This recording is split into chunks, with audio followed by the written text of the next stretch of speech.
Be ready. 5 seconds. Start. Mr. Vice Chairman, sir, right from 1952, we have been following democratic system in elections and we should feel proud of it. But as the days are passing by, the democratic system is being affected and our election system has to be changed as it is creating disharmony at the social level of our country. Every one of you will agree with me and feel that the existing election laws need to be amended. But the question is in what way these laws are to be amended. On this, different political parties have different opinions. In this context, I would like to suggest a few points as I don't have more time at my disposal. Sir, I would like to refer to the expenditure incurred during elections. There are incidents where a single candidate contesting from a parliamentary constituency spent more than rupees 1 crore. The election wave is spreading and so is the expenditure. As the prices are increasing, election expenditure is also increasing simultaneously. But as per the notification issued in 1984, the Election Commission had fixed a ceiling of rupees 1,50,000 as election expenses for each parliamentary constituency and rupees 50,000 for each assembly constituency, and if this ceiling is crossed it becomes illegal and the elections are countermanded. At present, the Election Commission is following this system, but I don't think it is a very practical since it cannot be effective. According to former Chief Election Commissioner Shri Ganesan's estimation, the minimum expenditure incurred in a single parliamentary constituency is 1 lakh. So, what I would suggest that this ceiling should be raised keeping in view the social conditions and its practical aspect. I don't mind even if this ceiling is completely removed. This ceiling is not serving its purpose. The figures of expenditure are always shown below the ceiling, whereas in actual practice it may be much higher. In the very beginning itself, people's representatives are forced to submit false figures. Their very first deed, even before entering the parliament, is thus a dishonest one. So, I feel that the better course would be to remove the ceiling of election expenses. If it is not possible, it should be at least be raised.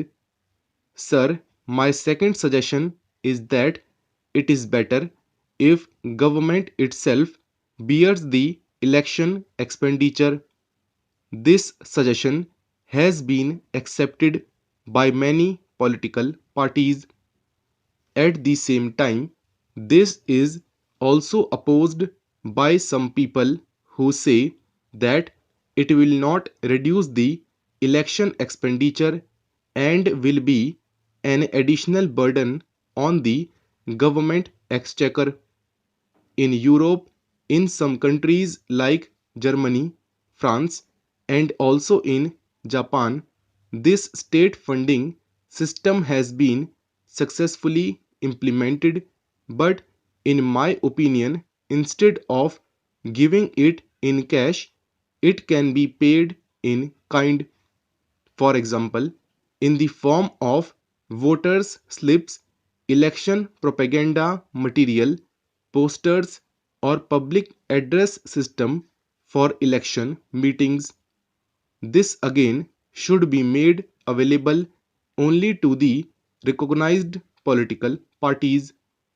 Sir, in our country, there are many social, cultural, economic, and geographical differences. The present system is not representing the people's wishes directly either in parliament or in the state assembly. Sometimes the party securing 40% votes is getting 70% seats, and sometimes the party securing 40% votes is not getting even 20% seats. We are witnessing this in many parliamentary elections and assembly elections. So, the present system is defective. Therefore, in my opinion, the system of proportional representation would be a better alternative. Of course, this system also has its own advantages and disadvantages. We have to consider the advantages as well as the disadvantages of this system. Under this system, one argument is that coalition government will come to power and there will be instability either in the center or in the states, and the leadership of the political parties becomes arbitrary and dictatorial. But what I want to say is that the party presently in power under the present system does not enjoy majority in parliament. Both in the ninth Lok Sabha elections and 10th Lok Sabha elections, majority party did not come to power. We cannot come to the conclusion that coalition government will be a failure and will not be stable, because in West Bengal coalition government is continuing and is stable.